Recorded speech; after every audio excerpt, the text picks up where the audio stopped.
So the Ottomans had a fairly successful turn here, moved into Mesopotamia, got 9 infantry there, so I don't think the British are going to attack them.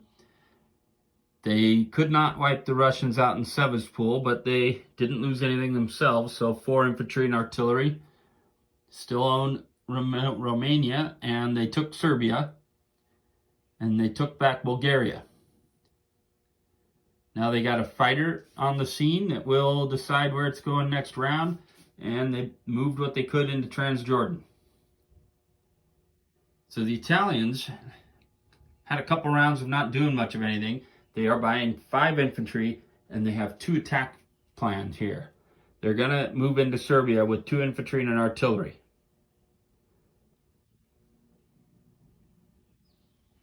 And they are going to transport 2 units up to Piedmont. They're not intending to take it.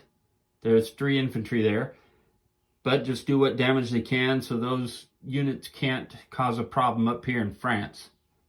They want to maintain Tuscany very strong, and they'll move units up there, keep it the best they can. In fact, down here, we're going to move 3 infantry and artillery into Serbia. And that is it for the Italian turn. See how they do. So the end of round 3 is here. We're about to start round 4. Of course, at the end of round 4, the Italians did not take Piedmont, but they didn't lose anything. So there's 2 units of Italians and 2 of the Austrians. They did take back Serbia for the Russians, and then place their 5 infantry. The Americans, of course, not much they can do. They got a stack of 5 subs, stack of 4 transports, and enough units to come over. In round 4, they are going to come over, likely take Spanish Morocco, and on the following turn, take Spain. Give them a foundation with some extra IPCs, and that should help them out. Last game, I focused on the Mediterranean for the Americans and kept buying subs, trying to take out the Austrian fleet and the Ottoman fleet.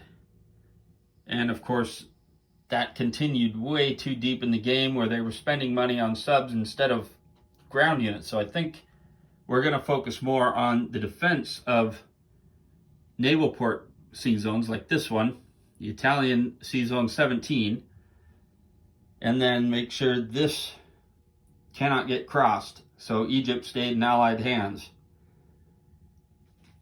And at that point, these 2 sea zones can't really do much of anything.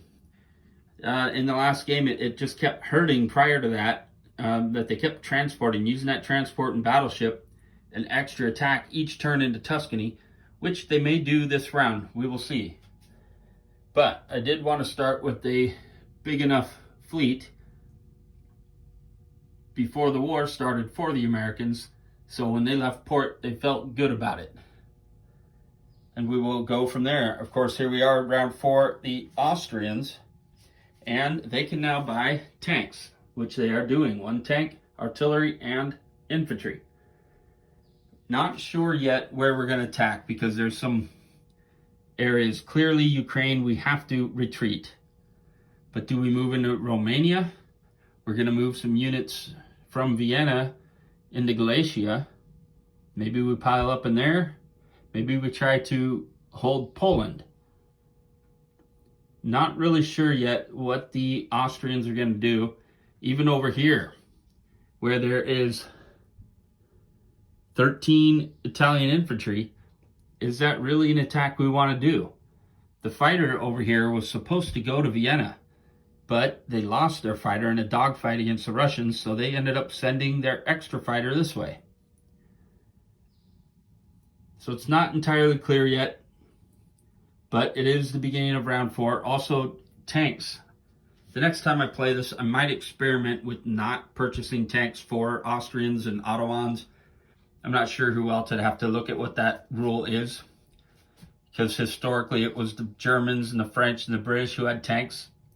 Not even sure if the Russians did.